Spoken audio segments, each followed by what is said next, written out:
I'm now live. Yep. And watch for your numbers. Okay. People ask questions. Hello. Good afternoon, everybody.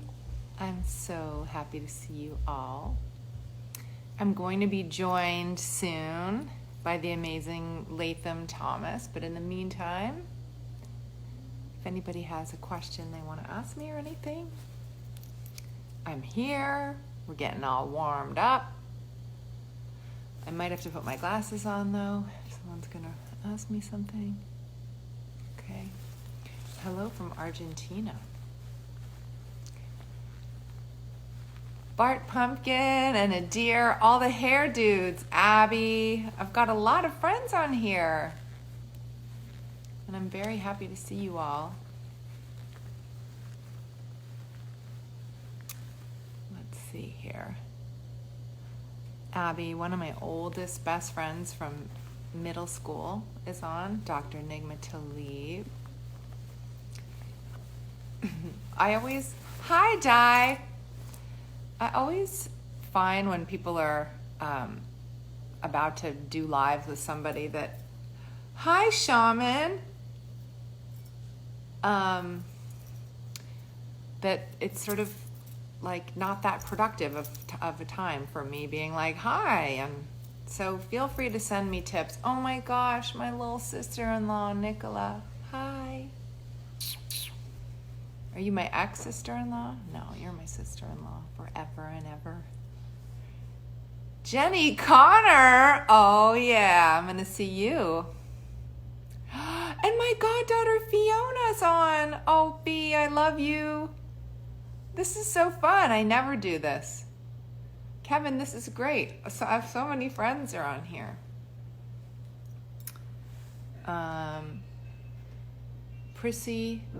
Prissy's house says she's not verified, but I can say hi to her, so I am saying hi to her. Hi, Gail. So I think any minute Latham is gonna come on. My brother Durek is making fun of me.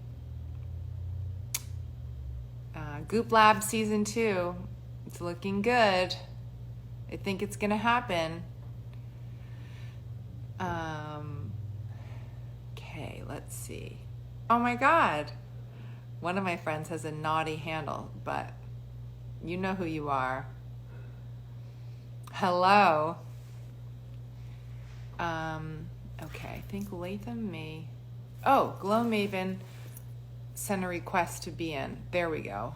Glow Maven is who I need. There she is.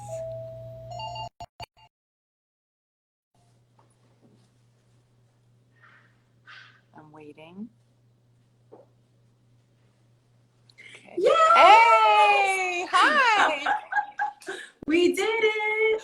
We did it! We're How are doing you? it! How are you? I'm so good. Thank you so much for yesterday. How did you enjoy it? How was it for you? Because we went into a meditation, came out, and your Instagram was in my hands. I know. First of all, I just have to say that we had, for everybody who's watching, we had the most incredible hour-long Zoom with all of the participants from Share the Mic. And we sort of had, the first half was kind of the business half and the nuts and bolts and all the tactical stuff of how it was going to work. And then the second half, we had Julianne Huff lead us in a kinergy session. Yep. And then Latham led us in a meditation. And it was so beautiful. I think everybody was crying by the end of that Zoom call. So beautiful, yeah. It was amazing. And then I handed you my Instagram account, and I never wanted to take it back from you. It was incredible. I learned so much. It was so moving. Your work is so inspirational. You're so strong and brave, and you're just incredible. Gwyneth, thank you. First of all, it's amazing to be here. Welcome, everybody, all the goofies.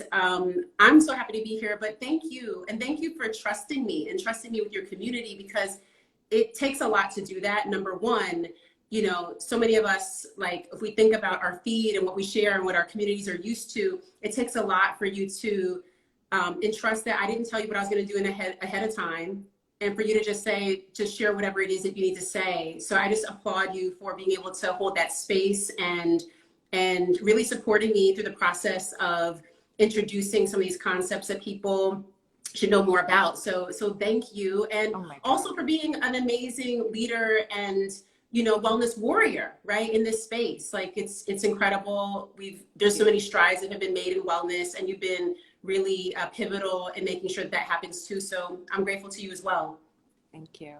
What was it? Well, I guess I would love for anybody who's watching who doesn't know, I would love for you to describe a little bit about what you do and what birth activism is and what your role is in the world. Yeah, so I'm the founder of a company called Mama Glow, and I live in New York City. It was raining all day, y'all. I don't know how suddenly it's like pouring in light. I was not planning for this, but we're ready. We'll take it. And so in my work, you know, it really started because of the birth of my son, who's now 16. We have kids similar ages, so these are those years that you reflect on their birth because they're going to college soon. And I think about it so often how I was living in New York City.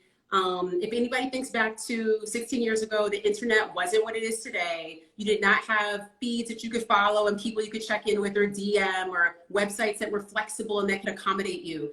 It was really you just meeting practitioners, vetting products and services on your own. And that's what I had to do. And then I had my son at this birth center, and it was amazing. It was at Elizabeth Seton Childbearing Center. I don't know if you know it. I've heard but of it was so it was on 14th Street. I lived on 222 West 23rd, and it was 222 West 14th. So I was like, the alignment with the numerology was there. And then when my son was born, it was right next door to a nightclub we used to go to called Nell's. Remember Nell's? And yes, and the Derby. So I used to sneak into Nell's when I was like 15. I started sneaking into Nell's. Same. I was like told back then they didn't check IDs. So my son thinks he was born in a nightclub, but it was right next door. And what was so beautiful and transformative in that experience for me was that it was led by midwives, and I had this feeling of being just held and seen in my humanity and in the process. And I knew that I was going to help usher this process with birthing people. Like 20 minutes after it happened, I was like, nobody told me it could be this, and I want to protect this experience for people. And so I knew that I would do it after that. And now what it looks like, you know, I started as a doula by myself, and, you know, then I had a partner, and then that transitioned to me starting to lead a doula training, which we started 2 years ago. And it just celebrated its 2-year anniversary, the training, on Sunday. And since then, we've done like 23 trainings. We have doulas from around the world that are serving to meet the needs of birthing people everywhere, and to also push forward the agenda of birth equity, which is so important right now. As people learned yesterday on the feed and in some of the stories, that we're in a maternal health crisis. It's global, but in the United States, it's a huge issue that we're last, you know, when it comes to maternal outcomes for birthing women. And we have to make a difference. We have to change this. And we also have to think about it in the context of a continuum. Like, I like to think about this, like, you know, every life juncture we need support, right? If you think about when you have your first period, menses, we should be supporting people then, through birth, through postpartum, through abortion and loss, through breastfeeding, and to the perinatal, the perimenopausal phase. And we don't. We turn women away from their bodies throughout their lives. And so really, I see the work that doulas do is really like holding your hand through those life transitions. And that's what I see as really important, especially in the time that we live in right now, where we're spread out, we're living at an accelerated pace. We need people to ground us and to return to our birth village. Yeah, absolutely. I had an amazing doula when I was in London with Apple. Unfortunately, my birth got very complicated in the end, and it wasn't sort of, you know, the experience that you had and that I was hoping that it would be. But it was incredible to have that somebody sort of holding the space, giving me context, you know, telling me what was going to happen in all of the stages, both hormonally, emotionally, everything. And I think it's so critical for women to have that kind of support when they're going through pregnancy. And it leads me to a question that I wanted to ask you, because you've said that was safer for women in America to have babies in the 1850s than it is now. Yeah, so specifically for Black and Native women. So I wanted you to talk a little bit more about that. yeah, so unfortunately, how things are now, we've seen a 25-year increase in Black maternal deaths in this country. And I talked a little bit about like how that occurs in terms of the disparities that we see, what causes them. But, you know, if you think about how many hundreds of years ago, right? Like what advances did they have in medicine compared to now, right? In the 1800s to now, you would think like, I want all of the advances in medicine, right? But the truth is that we haven't amended a system that's been rooted in racist ideology that started in the 16 and 1700s. You know, there's still medical journals that you can go look at in the 1700s that talk about Black bodies and how Black women don't experience pain, and they were able to actually do medical surgeries and treatments to fix pathologies in Black women, obviously for the purpose of them to be able to reproduce, because that was like the cash cow for chattel slavery, right? But the biggest piece of it was that if you think about now, what we've seen is the same issues are really the same issues are a problem, in that if you're not food secure, if you don't have good housing, if you don't have access to affordable health insurance, if you don't have consistency with providers, if you don't feel validated when you go talk to your provider, all of these issues affect maternal health, right? And so I think for people, as we're thinking about this process, you know, we have to think about the humanity and not just the statistics, right? And so that's why I shared the stories I shared yesterday, because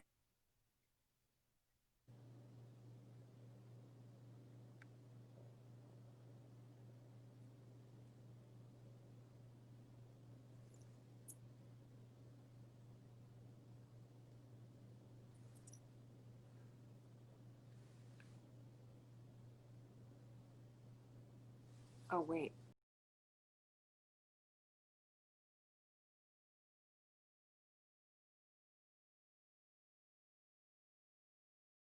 Uh, we've lost Latham. Okay, hopefully she's gonna come back. Let's see. We lost her. Darn it. She's gonna come back. We're gonna wait for her to come back. Let's see. No.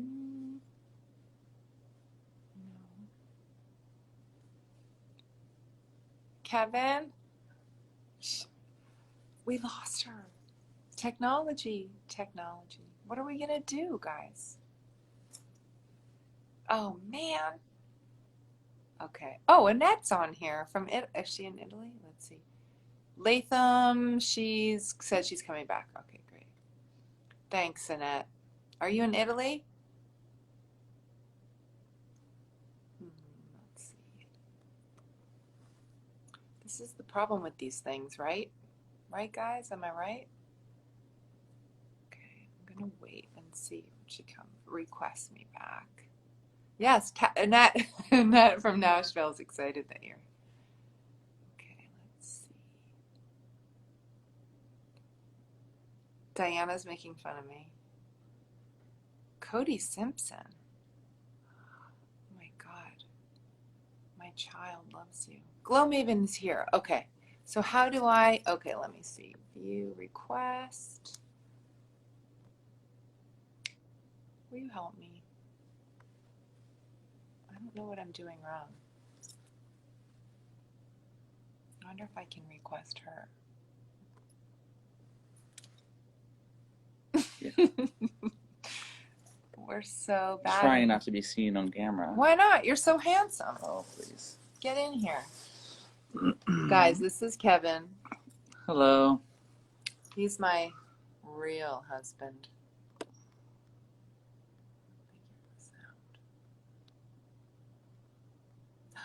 Good to see her. I saw that she was there, but then Jenna says I can do it, but I don't think I can do it. But she says we should request her. There she is. There she is. Yes. Okay. Good luck. See, guys, Kevin's the man. Okay, I see you. There you Okay, are. we're back. We're back. I was like, let me move also at the same time, just in case. All right, That lighting is good. it's better. It was too bright, I think. Okay, now I can see you. I can see you too. Okay, so carry on. Where did we lose you?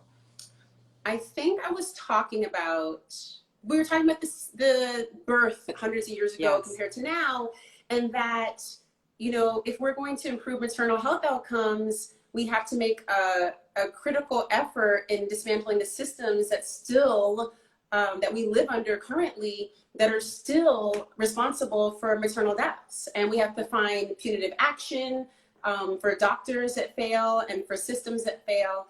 And if we have to work together to improve it, but it has to become everyone's issue, right? So it can't just be people who are having babies that think about this, or Black women who think about this. It is really a human rights issue, right? And so I want to sort of have this conversation be seen as part of a larger continuum, like we do when we talk about the right to choose, and we talk about access to birth control. Like, all of these things we should be couching it in that same way. You know, we should be thinking about it like, you know, am I going to march today for the lives of these women who died? Yeah, I should. For Mother's Day, we should be celebrating also mothers who passed as a result of medical negligence and the Black maternal health crisis. So that's why I feel like, you know, I'm so passionate about sharing some of the stories, because I think then it brings more humanity, right? If you read statistics, you see this, they have a saying that, like, one death is a tragedy, but like 100 is a statistic, right? And so if you don't hear the information through storytelling, it's really hard for people to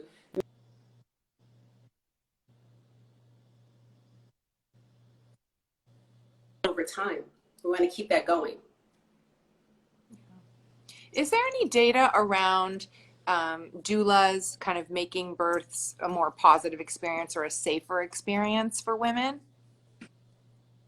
Yes, there's so much data on doulas being present, reducing the risk of surgical delivery, increasing maternal satisfaction, increasing breastfeeding success, reducing the risk of cesarean and of induction. Also for people postpartum, I think about like this time that we're living in that's so stressful for new parents, and having a doula present prenatally, but also in the postpartum period, also can help with reducing postpartum depression if it occurs. And also it's to like kind of help people gel as a family. So when you think about what's happening right now in the world that we live in, with COVID-19, with people being separated from their families, living far apart, not being connected to their villages, this is like an important moment where we can actually show up for people as doulas, as care providers, as friends, you know? And we can't show up physically, but there's ways that we can show up virtually. And so there's tons of people offering virtual doula support right now, which can be beneficial for you, even if you don't have them in the birth room. And so, so having that information, being able to advocate for yourself is also, I think, critically important right now. What are some resources for women out there, like for postpartum women? You know, are there great websites or people you follow, or how can people, well, obviously you have a book coming out, so. Yeah, so so the book is not pregnancy, it's Own Your Glow. It's more lifestyle. I'll share it with you guys in a little bit. But you know, okay, so at Mama Glow, we have some great resources. We have a lot of stuff around COVID, a lot of stuff about navigating this new time, tons of webinars. But one of the resources that I really love, and it's a great resource for people who are exploring what's happened historically to frame all of the harm, right? When we talk about the issues around obstetrical violence and connecting it to what's happening now, I think there's such a great resource as well for education and kind of couching yourself in some of the issues contextually. I love them. But when it comes to, I mean, there's so many books, right? I think all of us have a story to tell. And so what I would also remind people is that, you know most, you know your body most. And when you start to connect with your own internal rhythms and really trust your body, because like I said earlier, everything in our culture turns us away from our bodies. So when we start to appreciate, connect with, love, be gentle and kind with our bodies, is we can source the information, right? We don't need everyone to tell us. And I think that's what happens in pregnancy. Everybody has an opinion. Everybody shows up to like put on you what they think, right? And so I want to move away from suggesting things so much as I want people to tune inward and sort of try to seek some of the guidance from within as well. Yeah. Somebody once said to me, it was the best advice I ever got as a mother, because when I was pregnant with my first child, you have so many questions, there's so many insecurities, and then it's like, do I do this? Do I not? How do I do this right? Like, what do I do? And somebody said to me, I'm going to give you the only advice that you need to know, which is mother knows best. There you go. And it gave me, I was like, yeah, I just have to tune into my own instincts around this baby. And honestly, it changed my confidence and the way that I, approached being a mother. To lead into that more, because again, yeah.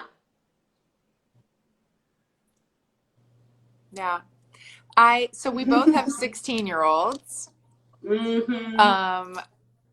So tell me a little bit about your parent philosophy now, having a 16-year-old versus when he was little. Is it the same? And like, does it evolve? What's your parenting philosophy? It evolves. And I wonder what you're doing around this too, but it evolves. I think that I'm trying to become more permissive. I think that the thing that's been challenging for me, as we see all the things that are happening all around, it's scary, right? To send a 16-year-old boy who is Black, who is 6'4", out into the world. So I have to work on my own faith and my own sense of security around his safety, because I know that I can't provide safety when he leaves the house, right? And so that's what's challenging for me. And so we come up with all these ways for him to check in and for me to feel more comfortable. But what I came to know, and through talking to him about this, is that he needs to feel liberated too, right? So I can't be like holding on and clinging to him, because it's like clipping their wings when they're trying to fly, right? It's really dangerous, because then they don't leave the nest, right? So I need to let him have some space. And so what he's been able to do is, when it's opened up a little bit in New York, so he's been doing these bike rides, and it's been a really great way for him to be involved in protest. We did some marches together. We go to a silent vigil that's near our house. That's been great. But in terms of like rules, it's really hard, Gwyneth. Like, what are you guys doing around rules? Because it's like, I don't want him out in the street. Like, I want to treat him like he's 4. You know what I mean? Like, you got to get in bed. I know. But you can't do that now. I know.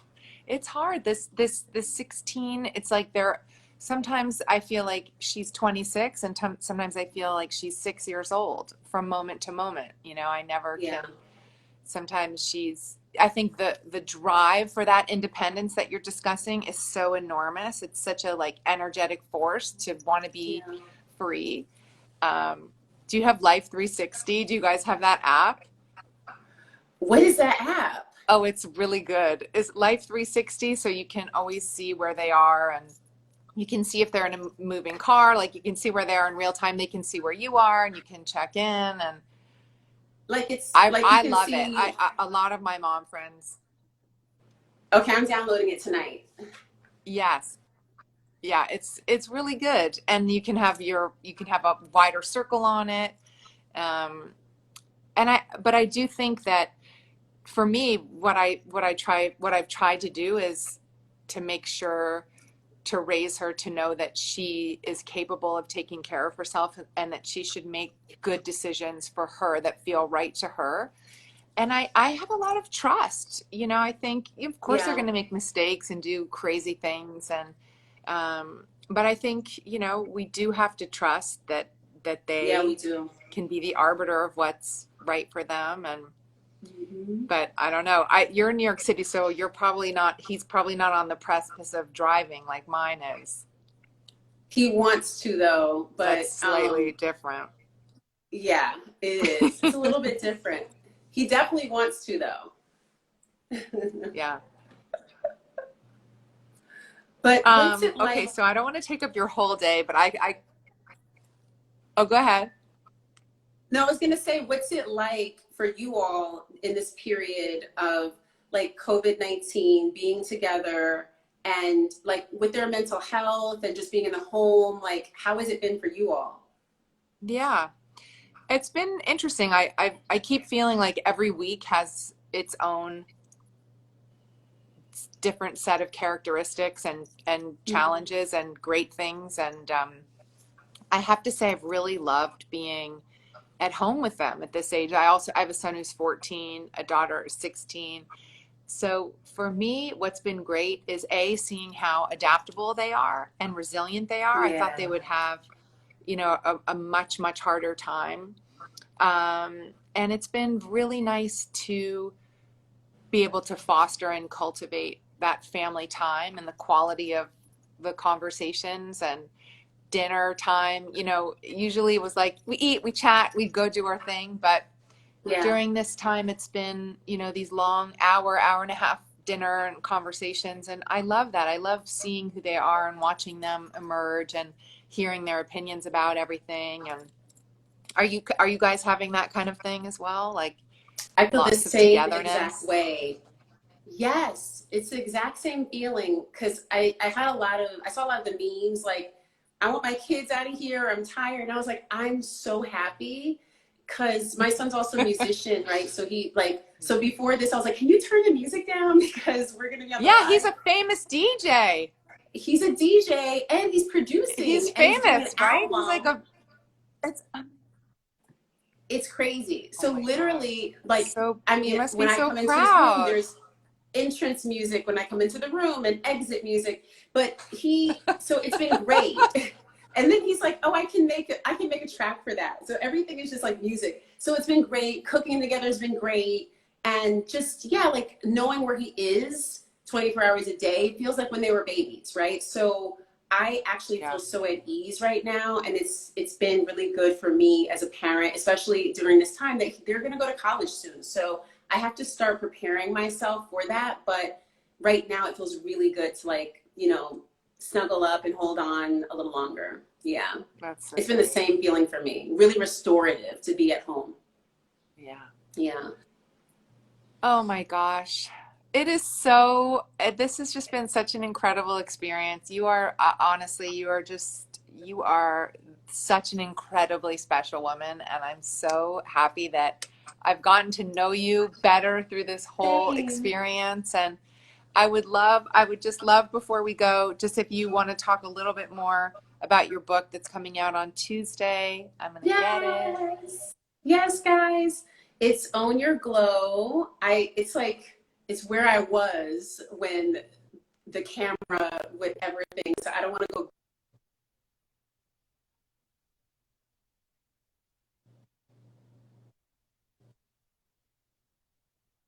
behind because right now we're in the antithesis of hustle mode, right? We're slowing down, we're settling in.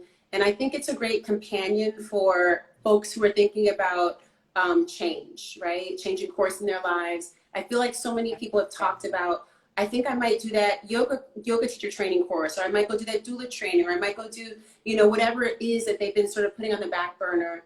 And this book is like an invitation to return home to yourself and to settle into rituals and reflections. And it's really journal friendly since it's a paperback. So you can take it to the beach. If we could ever go to the beach again, you could take it to the beach with you. But more importantly, I think it's a time for us to start pouring back into ourselves before we head back outside. I want us to all reflect on, what it is, what we want to take from this moment of being indoors and how we show back out in the world. And I think this is a really good companion for that. So I hope that everyone will support. I'm just going to grab it so you guys can see the cover because it's kind of pretty. I'll be right back. Go get it. Go get it. Because G is making space. I need to do this. You have to.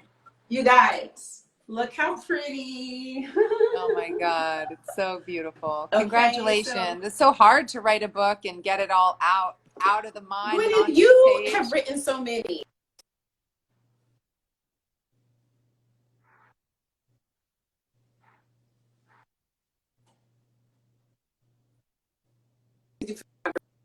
I mean, cooking, like all these things that you've done, lifestyle, cookbooks, all of it.